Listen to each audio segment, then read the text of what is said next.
smoother. Yeah, that makes complete sense. And I've been talking to your High Commissioner of Uganda in UK recently, and I've heard Her Excellency saying that Uganda is a place where like a lot of cultures come together. So you have like different people like coming from different regions across the world coming and living in Uganda and making the home, right?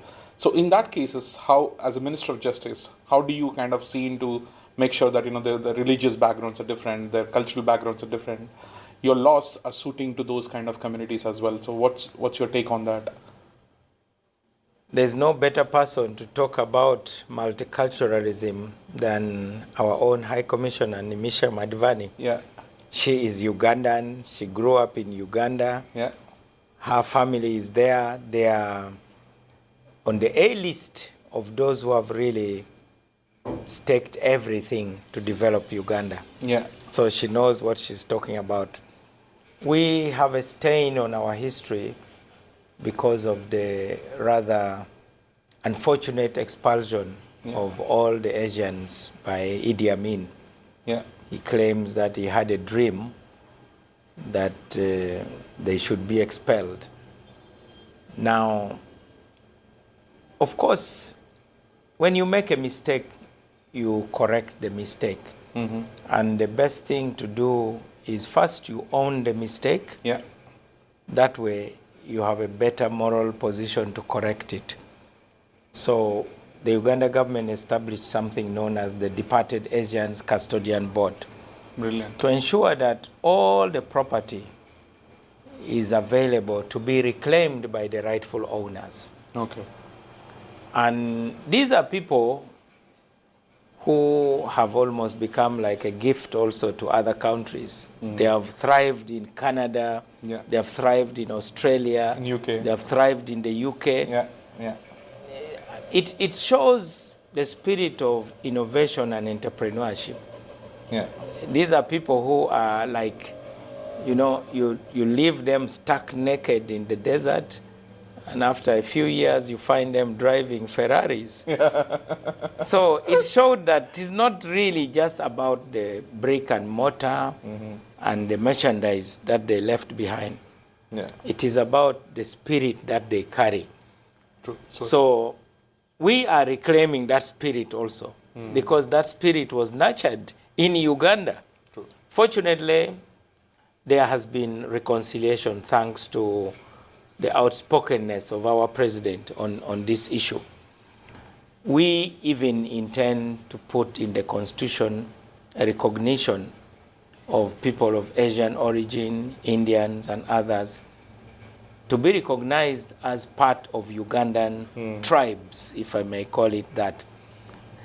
And people make mistakes. They think that if you are to belong to a country, then everybody should be the same, instead of in terms of culture, language, and even religious practices. As the Minister of Justice, I can say that we don't really want Uganda to be a melting pot where everybody is the same. Yeah. I would rather our country become something like a salad bowl. Yeah. An onion shouldn't be a lettuce. That's true. And a tomato should not be a cabbage. Yeah. They can be in the same bowl, but they must maintain their unique characters. Yeah. And I think Uganda benefits ultimately from that. It is really a kind of masala. Brilliant. Yes. Brilliant, yeah. So we want a kind of masala approach. We cannot demand that to be a Ugandan, you must abandon your background, your culture, and your language. So I prefer a salad bowl to a melting pot. Yeah, brilliant analogy, Mr. Mao. Because the way you said, like it's the world's analogy as well today. Because none of the countries have built by their own native, but rather like the immigrants. As I was speaking to you just now, like a lot of British Asians who moved to UK have become really powerful in terms of the business networks and all. Like you can see today, UK does have Prime Minister from Indian origin, and UK have the richest people who are like Indian origin, or for that matter, not only India, but any rest of the I world can as say well. they even love the UK more than the indigenous Yeah. Britons. Yeah.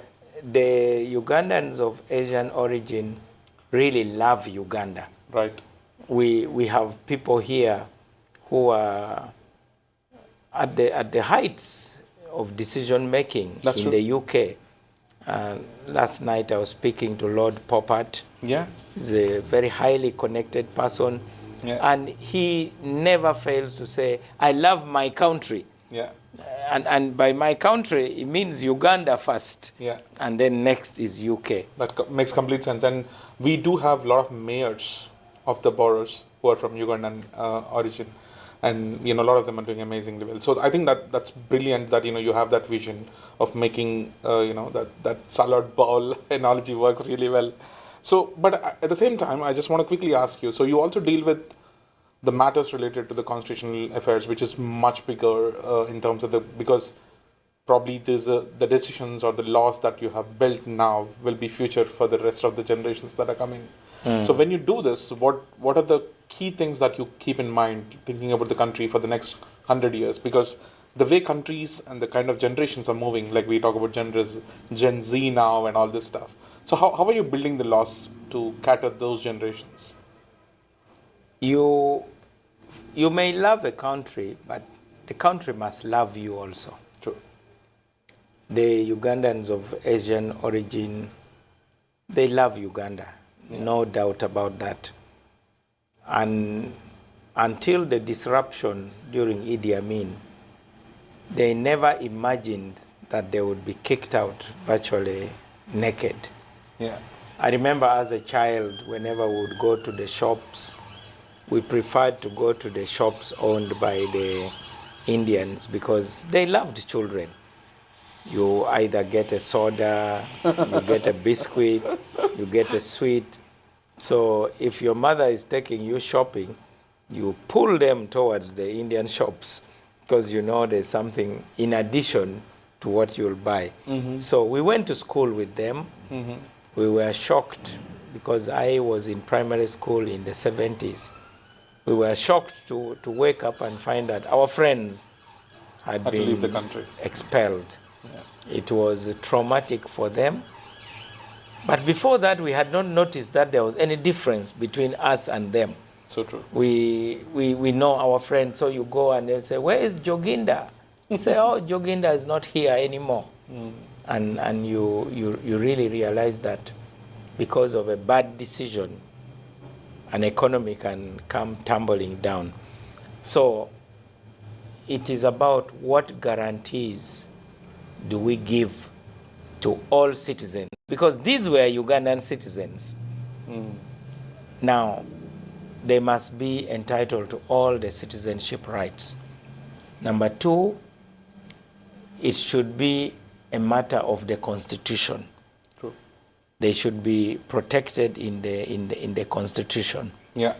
And then number three, they would have the role to be our ambassadors. Yeah. Even to India.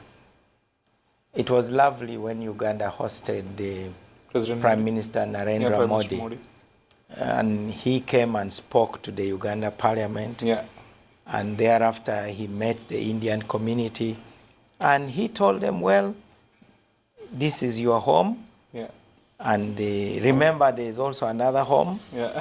But make sure you also reward this part of the world. And I think his message sank very, very, very deep. We continue to hand over properties. We still have cases in court. The Ugandans who got freebies thanks to Idi Amin's draconian action did not want to hand over the properties. Mm. Just 2 months, the Koja community invited me to celebrate the repossession of their worship center, a prime area. So they came from all over the world. There were even Iranian imams who came from Iran to be part of the prayers. So this is the melting pot we are talking about. But ultimately, it's my duty to ensure that there is equality before the law. So true. And that there is no line between the so-called indigenous and the so-called non-indigenous. So the only way to cure that is to put it clearly in the Constitution. That's true. That these are part of our country.